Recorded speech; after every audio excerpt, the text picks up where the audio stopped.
Hello there, it's Jay here for Jay's Vintage Junk, and today, if you're familiar with my channel, you've watched my channel for some time, you'll have seen this thing before. This is my Toshiba T1200.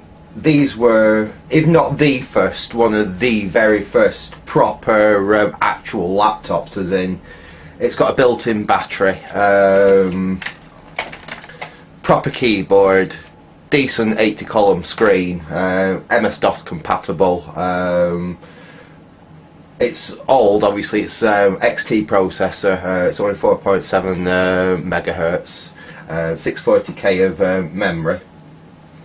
But this really was the first, like I said, proper laptops you could really get from Toshiba. Toshiba were right at the forefront of this type of technology.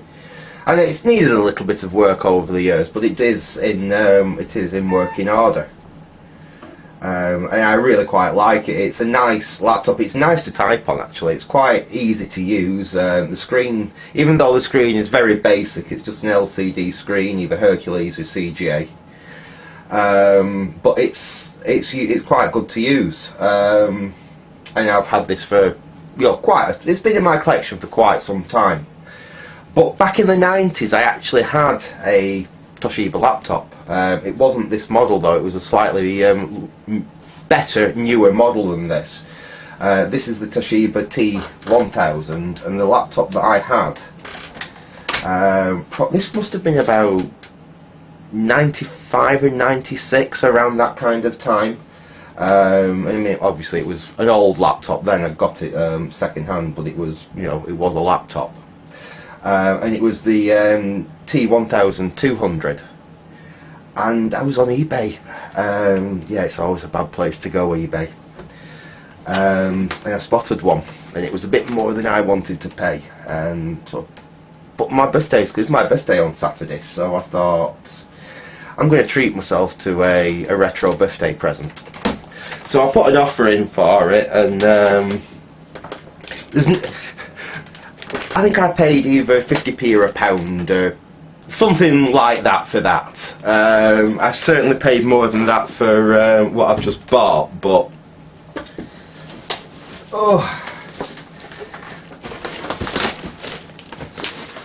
hopefully in here we've got a Toshiba T1200. Now I don't know what condition it's in. This came from a electronics recycler. It's a charity, actually, I think over in Wellington, and they take in electronics and they repair some of it they break up for spares, and they'd listed this on eBay as untested vintage laptop, spares or repair.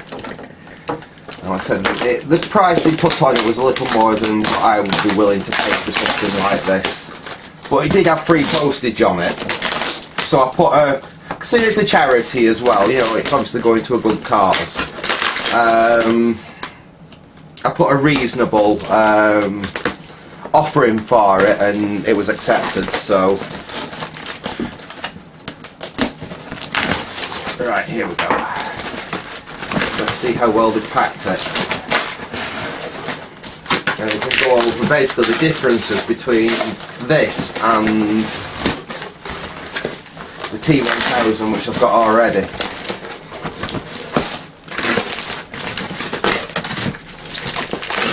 Dear me. Right, okay. Well, I see bubble wrap. I suppose that's one good thing. Ooh. Let's get that out of the way.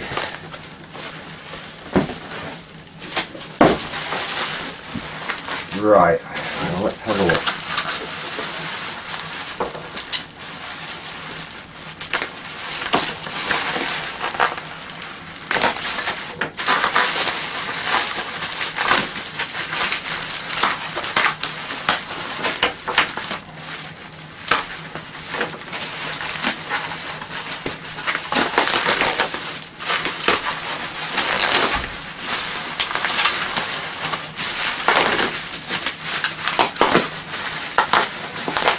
Dear me, it's using up, here we go, lovely.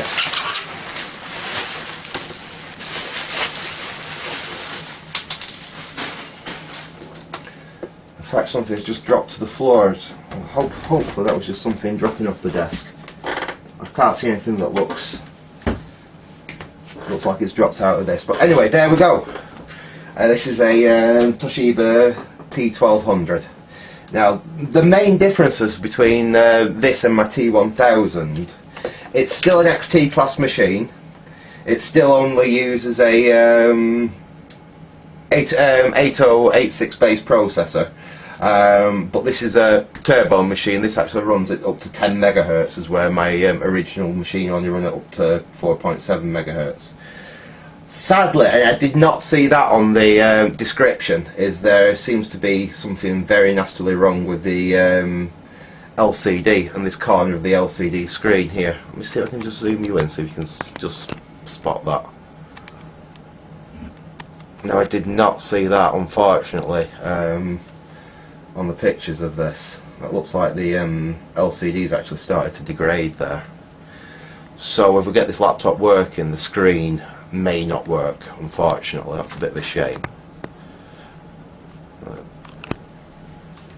But essentially what we've got here is a hard drive version. It's got a faster processor, and these come with a hard drive. I'm not actually sure whether this one has the hard drive in it or not, because I've just noticed this one has 2 floppy drives, so this could be the this could actually be the floppy drive only version, which I'm not that bothered about, because to be honest, the hard drive that was in here is only a 20 megabyte hard drive, and it's very, very non-standard. It uses its own proprietary interface, so if the chances of the hard drive working, if it even had one in here, I think would be very, very slim. There may be a possibility of putting some kind of modern hard drive, possibly. There is possibilities that we might be able to do something and put some kind of modern hard drive alternative in here. It seems to be a bit greasy down there. I wonder if someone's been spraying the hinges or something. Don't smell of WD or anything. It does feel like a bit greasy there. But I mean, the keyboard looks in decent condition. That's the brightness control for the screen.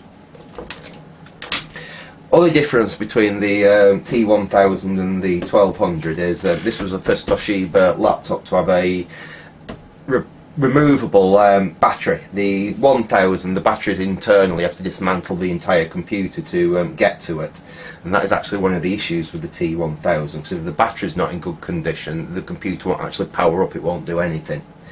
I'm not sure about the T1200, because, like I said, I haven't messed with one of these things probably since I was 18. I'm considerably older than 18 now. Let's have a look at the condition of the battery, actually.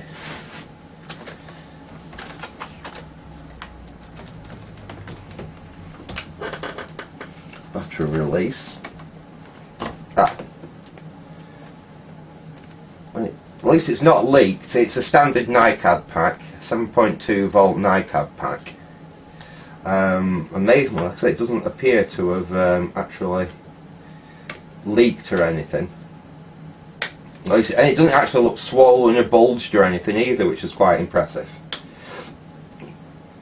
So there could be a possibility that that back either still works, which is unlikely. I had to rebuild the batteries in my T1000 to get it working. Or if we can get it open, we may be able to rebuild that pack. It doesn't look in bad condition at all. Right.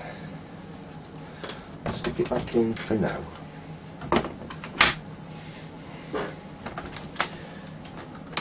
Power, we want 12 volts in there. There's our power switch. Now, I don't believe this one does have a hard drive, because it usually have a hard drive switch there to be able to turn the actual hard drive off, and it's completely missing here. There's just a blanking plug.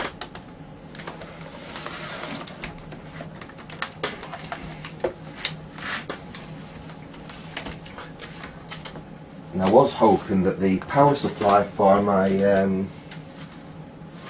T1000 will fit this. I'm not sure though. Let's have a go. That's off. No, it's a different size. It's a much bigger, and in fact it's a different voltage as well. This requires 12 volts, as where the T1000 requires 9 volts. So what I will do, I need to see if I can find a suitable, I wonder what that is there. Will you fit? That's for an old Samsung TV. That gives out 12 volts. Let's see if that'll fit.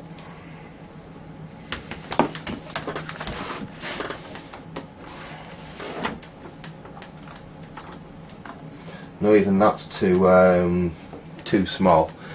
Just bear with me a minute, folks. I'll go and see if I can find a power adapter which will actually plug into the back of this thing, and we'll see if it's got any life in it at all. So back in a sec. Okay, I found something which hopefully should fit. This is centre positive. So the first thing we need to do is just make sure that this is not centre ground, because I can't actually remember. Let's grab a continuity buzzer and we'll just check which side goes to ground. And we can give this thing a quick try and see if it's going to do anything.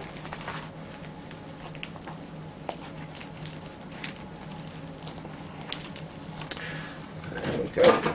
So connect this up. Right. So let's go to something we know is going to be grounded, like the chassis there. We'll go to the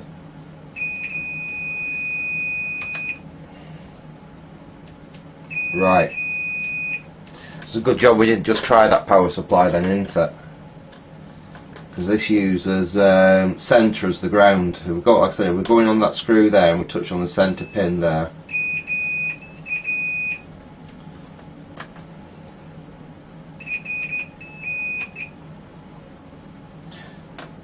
Then we touched on the outer bit, on the inner bit, on the outer bit, sorry, nothing. Yeah, so it is centre pin ground, this, not centre pin positive. So we'd have plugged that power supply straight in, we'd have made an almighty mess. So if you'll bear with me a second, folks, I'll just see what I can do about that, and we'll be right back. Right, we're back, and what I've done, I cracked the power supply open and basically just swapped the wires around inside. So now that's correct, and the outer side there's positive, the centre point there's negative. Easy enough to do, you've just got to be incredibly careful, obviously, that the main capacitor in here is discharged. In fact, I didn't actually even have to go that far into it. I literally cracked the case, opened it up, and was able to desolder the two wires because they were right at the side there, flip them round, put it back together.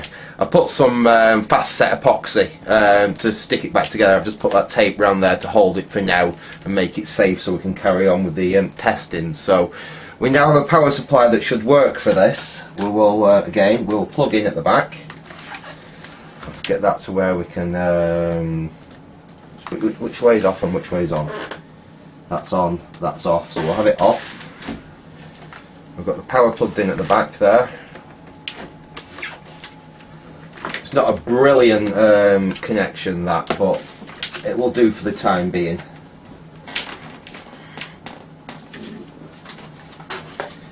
And I will plug in the power. Okay. Right, let's see if it's going to do anything. Oh, no. In fact, let's switch on, see if the... Nope.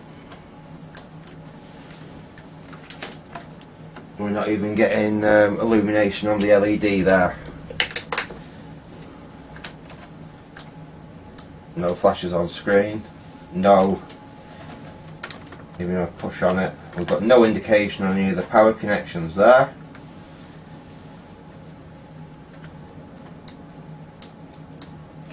No, it seems to be absolutely dead as a doornail. Yeah. Yeah, no, we're getting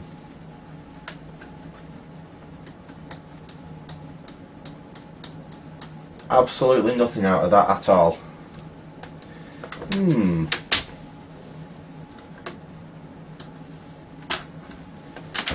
It does seem very, very dead. We're expecting at least for the power light there to come on.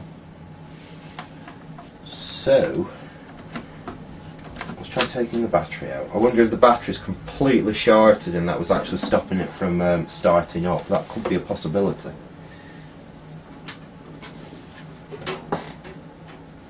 I think this power supply should work alright.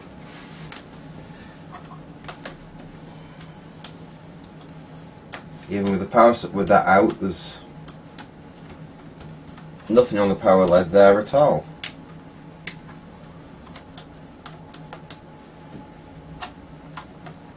As dead as a can of Spam. Yeah. I wonder.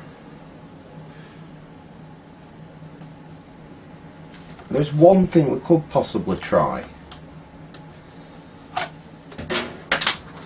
and that would be to try. What power does this thing give? 2.2 milliamp hour. No, 220 milliamp hour. Sorry, so 2.2 amps. So it's quite a beefy battery. That. I'm guessing it should run this thing for about an hour or so anyway. I was wondering whether I could perhaps just connect from put like 7.2 volts straight into those. In fact, I've got a 7.2 volt drill battery here, which is charged. And we know that's the positive and that's the negative. I wonder if we could power it up off that drill battery, just for just to try it, just to see if it's actually going to do anything. Just bear with me a second, folks. I'll see if I've got some cables and some crop clips and what have you, and see if this is actually going to work. Back in a sec. Okay, I had a rummage and I found some decent crop clips there. I also managed to dig some discs out. I'm not sure if we've got a boot disc in there or not, but if we do get some life out of this, at least we've got a couple of discs we can possibly try on it. Right, let's give this a go. I mean, I suppose we can't really do any harm by doing this. It's the right voltage. It'll either power up or not power up, really. We'll go on positive to there, make sure we find which is positive on the battery, which is going to be that one there. I'll put the battery off to one side. Let's make sure we've got this on the switch into the off position. That's on. Right, let's have that on the off position. So that's our first one connected.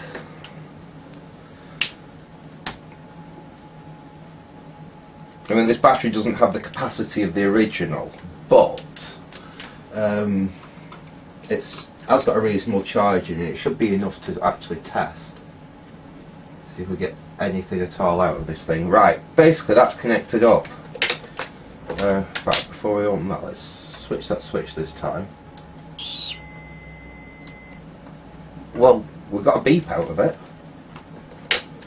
or some noise out of it. Let's try again.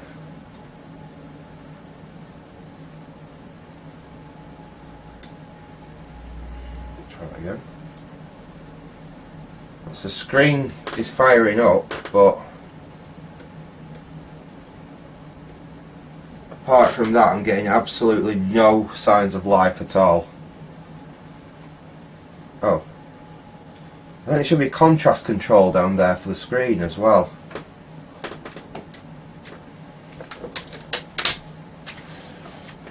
Oh, and that's broken. There should be a switch down there for the contrast control on the screen, and it's missing.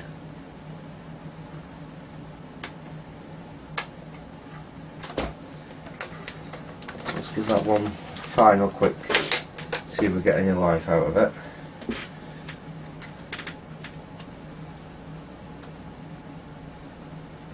Oh, hang on. What have we just done?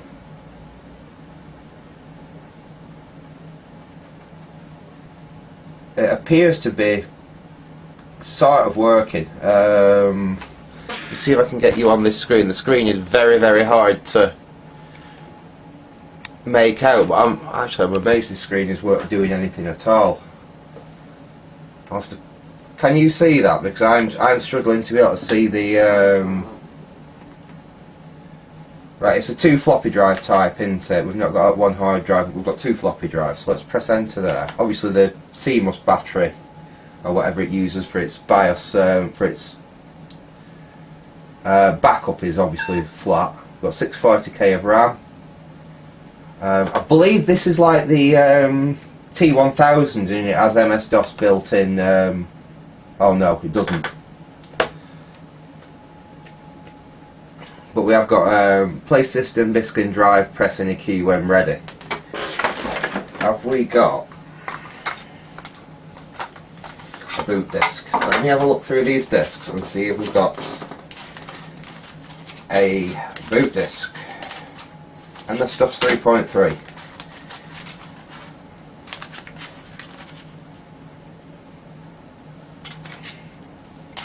MS-DOS 4.1. So we've got anything else? But the computer seems to be staying on.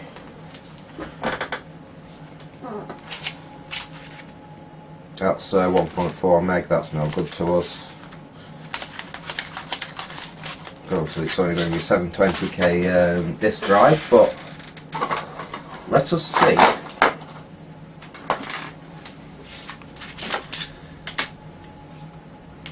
if it can.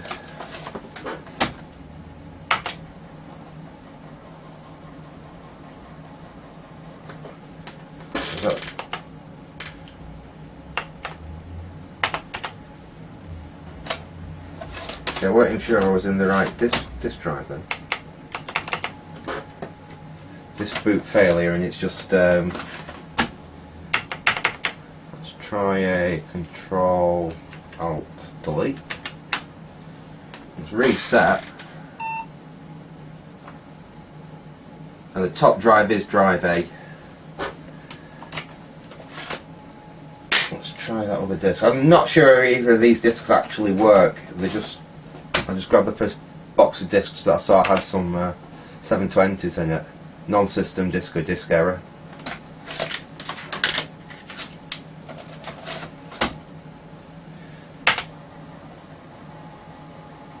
And that's disk boot. I'll tell you what we could do actually. I'll switch this computer off. And I will use my T1000. I'll get a blank floppy disk. I'll use my T1000 to format a disk, sys a disk, and we'll see if we can get this Toshiba to boot from it. So back in a sec. Okay, I thought I'd just show you a quick side-by-side comparison, seeing we're doing this. So I've got my T1000 there, and that is currently formatting a disk. Now this has MS-DOS version 2.1 actually in ROM, so it will be a very early version of DOS. Excuse me, that I'm actually formatting, but that won't matter. At least it'll prove the point. But I thought this is just a neat way of comparing the two computers as well. As you can see, I mean, the T1000 was a really, really compact system if you compare it to the T1200 here. Even, I mean, yeah, the screen is a lot smaller, but to be honest, for what you'd be using this for WordStar, for basic word processing, stuff like that, it's not a problem. Yeah, that screen's fine. Obviously, it's a nice little. It's a little bit nicer having that little bit more real estate on that one. And I believe we do actually have a backlight. This looks like it does actually have a backlight on it, as where this obviously is just an LCD. You have to get the light to reflect on it to actually get a decent image out of it, as where this should be a lot better in darker situations. This should be nearly finished formatting.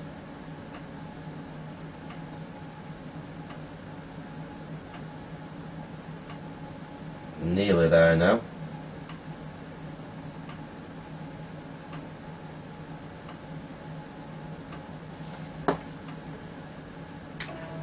There we go. Format complete. And that should have transferred the system over onto there. In fact, let's... oh, it's doing it now. There we go. That's done. We'll hit no. And then we'll just do a quick DII, A:, enter DII, just to make sure we've got our command.com on there. And we have. So that's got command.com on it. So we know we've got a good floppy there. I'll just put him out of the way. And let's see if this is going to boot back up again. Switch it back on. I can reach the... There we go. Is it going to power? Yeah, it's doing its memory test, so it has powered up. And so we do have a backlit screen on this. And it wants a system disk. Let's...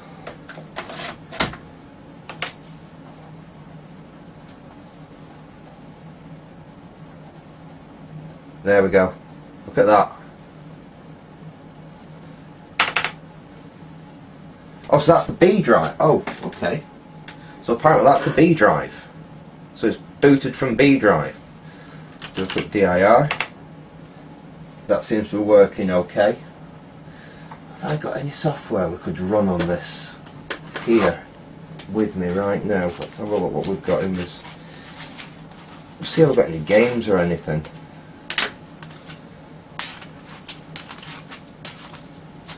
I wasn't actually expecting the thing to be able to get to this point actually, especially not when it wouldn't run off the power supply. Let's try typing A:.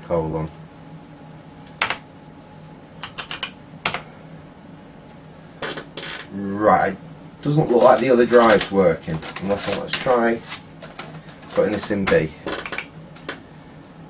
Oh. Abort. Right. B:.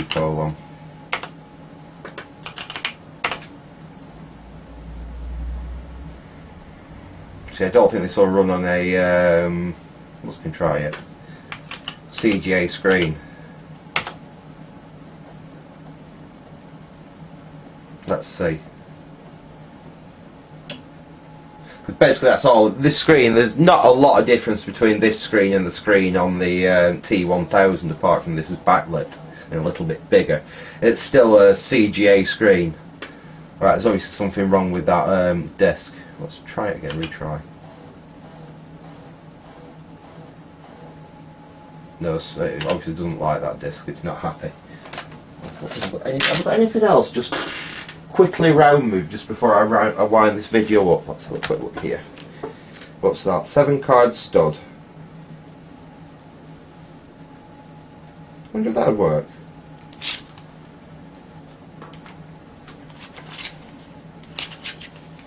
I know none of these will. This might. Let's just see if this is going to run.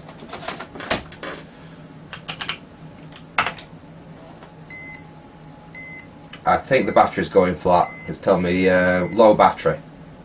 So the battery's probably going to go flat before we can even get this thing to load up. But let's just have a look now. 7 stud.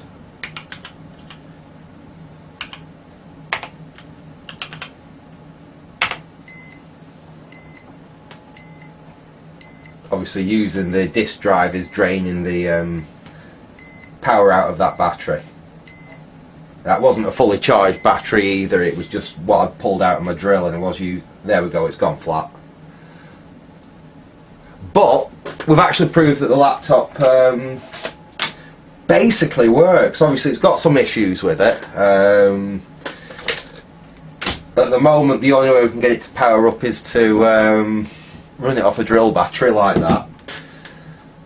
I'm wondering whether that is going to take a charge. We can have a look at seeing if that will take a charge, but we're going to have to obviously have a look at the charge circuitry in here. There's something definitely wrong with the charge circuitry inside the laptop. It's not finding its 12 volt input at all. There's going to be a power supply obviously in there, probably a switch mode, quite a crude switch mode power supply to drive the voltages for charging that and for everything else. Basically that's all I'm going to do with this in this video. This video was just a quick unboxing video and see whether it works. Actually I've gone a bit further with it than I was really planning on doing, but we will be doing some upcoming videos on this. I would like to get this. It's a bit of a shame that it's not the hard drive version, I'll say that, because that's what I had back in the 90s. Like I say, it was this model, but it was the hard drive version. So I had a 20 megabyte hard drive in it. And I said it was weird, it used a proprietary interface. I believe there's some of the other Toshibas of around the same age also use the same so it's not IDE, it's not MFM or RLL, it was its own unique hard drive interface. So obviously if them drives fail, the only place you'll get one is out of another scrap machine, and there's a very good chance that it's probably going to be in the same state anyway. But it would have been interesting to see whether we could have got the hard drive going in it.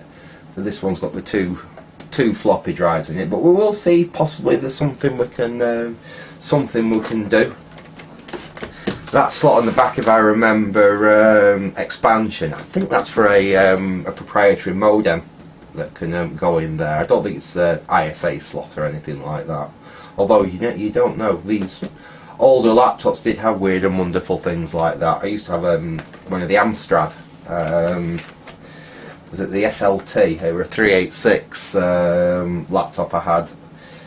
Just actually just after I'd had my T1200, I managed to get that 386 laptop, and that actually had ISA. Was it one or two ISA slots in it? Because I had a Sound Blaster in mine. Anyway, I'm rambling now. Like I said, I hope you enjoyed this little video having a quick look at this thing, and we will delve into it further once I've got some of my other projects out of the way. We really need to finish the S4000 project off before I really start delving into anything and start trying to repair them properly. But like I said, this was my little birthday present to myself, so I'm going to have some fun with it. Anyway, I hope you enjoyed that little video. Thanks for watching and goodbye.